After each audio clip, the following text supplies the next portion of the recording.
So this was our fix for a 2002 Chevy. Looks like this was Silverado. It had the PTE Pastime 3 on it.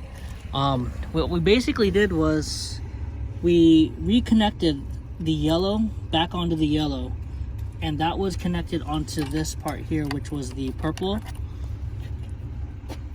and the blue. So we bypassed and jumped those back together.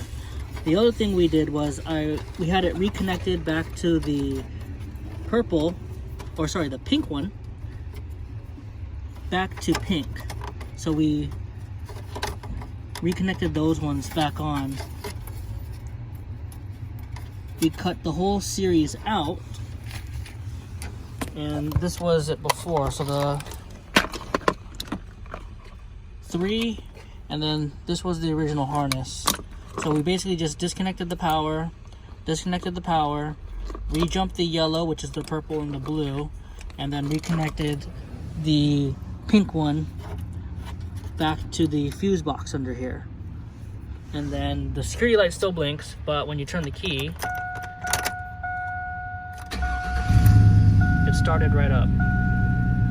So find the leads back to where they were connected to, just jump them back, jump these back together, and take off the power, and it started.